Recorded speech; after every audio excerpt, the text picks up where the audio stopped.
Auburn has started spring practice. They started a few days ago, depending when you're watching this video. And while there's technically, at least according to Coach Freeze after the bowl game, a competition going on at the quarterback position, and I'm sure there is, I still think Payton Thorne is the main guy moving forward. And unless something drastically changes these next 12 or 13 practices, he's probably the guy heading into 2024. But regardless, let's talk about Payton Thorne. Let's talk about what he needs to do to take the next steps in his development as a quarterback. Let's talk about what he did well last year and at times was able to play above average. And let's talk about the areas of improvement that he needs to do. So real quick, let's look at his numbers from last year. He passed for right under 1,800 yards, 1,755 to be exact. His completion percentage was 61.1. Yards per attempt were 6.6, so not a lot of passes thrown deep. 16 passing touchdowns, 10 interceptions. And then on the ground, he rushed for 515 yards, which I think was probably the biggest surprise out of people that maybe didn't realize how athletic Payton Thorne was. And he had 3 touchdowns on the ground. So what happened last year? What did he do well on? Well, I think he showed something that people probably didn't know. And we just referenced it, that he has a running ability that people had probably not a great idea about, right? His athleticism was something that was a pleasant surprise. You saw him beat teams with his legs, not just from running per se and getting rush yards, but being able to scramble from the pocket. So he definitely showed more athleticism than definitely I thought he had, and probably most of college football. So let's go through the 2023 season real quick. So I think that was the biggest kind of takeaway from me.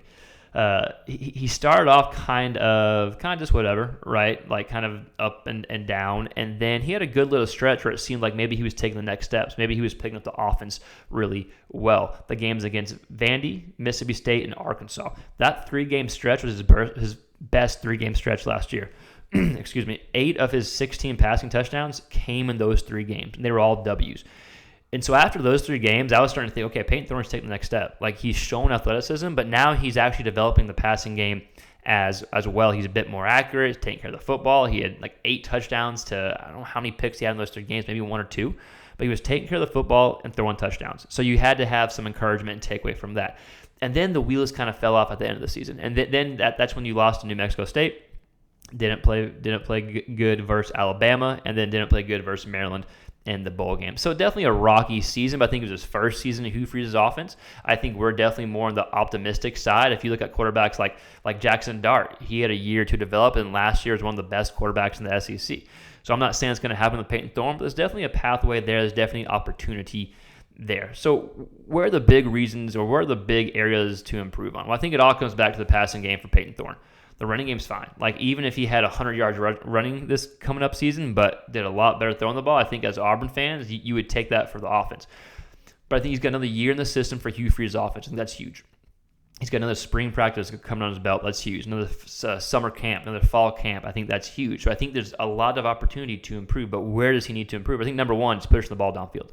We saw that there were only he only had 6.6 yards per attempt. In today's day and age in college football, you probably want to be pushing 8. Like, I think you want to be pushing 8 because you need to spread the field out. You need to open the field, make the field bigger, so Freeze can get his offense going even more. Without the threat of pushing the ball downfield, his offense can be limited. And that's why we saw Thorne have so many rushing yards, right? Because there was just no ability to push the ball downfield. He had 13 completions where the ball was thrown 20 yards or more in the air. That's second to last in the SEC. Only Will Rogers had had less completions where the ball was thrown 20 yards or more in the air. So you got to find ways to push the ball downfield, not just for the sake of bigger plays and bigger completions, but to open up the offense more and not have the field be so small.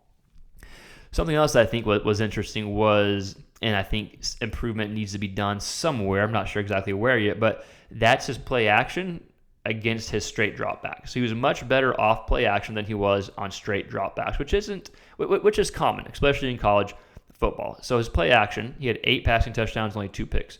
Without play action, so when he was just dropping straight back, he had 8 passing touchdowns to 8 interceptions. So only 34% of his dropbacks came off play action. And I think what play action does, especially in Freeze's offense, because he runs so much, it gets the defenders out of position. It helps quarterbacks read a bit, especially when you're doing the play action from the shotgun. You can keep the eyes downfield. If one defender moves, you're able to throw where that defender was. Whenever you don't have the help of play action, when you're dropping straight back, the defense doesn't have to account for a potential run. And so now I can keep 7 or 8 in coverage and force you to go through full progressions, which can be a bit tougher as a quarterback. So the fact that only 34% of his dropbacks came off play action and he performed much better off play action tells me 2 things. either, hey, you have to improve a lot on your straight drop back throws, or we have to call more play action. Like Texas, Quinn Ewers, 50% of his dropbacks are off play action. Dylan Gabriel was like 52% or something of his dropbacks are off play action. So they use play action a ton. I know those are different offenses, but they're still kind of a spready type offense. So I think the answer is probably both. Use play action a bit more to help the quarterback, but also Thorne to develop more without the use, not the help of play action. You just got to be better whenever you don't have the use of play action. And the third area, which I don't even think maybe I probably shouldn't even have put this as an area of improvement, but his completion percentage was right about 60. So I think he was actually more accurate than people give him credit for, because if you look at his like deeper analytical stats, his adjusted completion percentage was 70. He had 17 drops on his throws.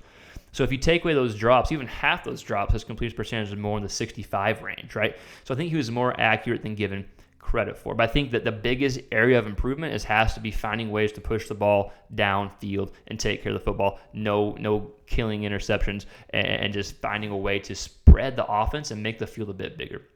I think those are the big areas of improvement for Payton Thorne. I think another year in the offense, I don't think there's any reason to I think there's plenty of reason, actually. I probably shouldn't have said that, but I think there's a pathway to improve. I think there's definitely a pathway where he can take these next steps. And if you're an average quarterback and Hugh Freeze's offense, I think the Auburn team can play pretty well here. So quick video on Payton Thorne, especially with the spring practice going on. I think we'll have more answers at the end of spring practice. I mean, I could be totally wrong, and there could be one of the younger quarterbacks who's vying for that number 2 job or trying to take the number 1 job. They could stand out in spring and absolutely take Payton Thorne's job. Like that's absolutely a possibility. But I think as of right now, I'm anticipating Payton Thorne being the guy. But these areas of improvements have to happen for Auburn's offense to take the next step. So if you're an Auburn fan, let us know your thoughts in the comments below. What do you think about Payton Thorne? What do you think the pathway is for 1, success, and 2, where's the biggest areas of improvement? What did I miss? And if you like this type of quarterback niche type video, please consider subscribing. We put out quarterback content on a regular basis, and we talk all things quarterback. So very niche based, very quarterback specific, especially the college quarterback topic. So if you like that type of stuff, consider subscribing to the video. Subscribe to the channel and like the video and share the video. And let us know your thoughts in the comments below. We'll see you next time. Peace.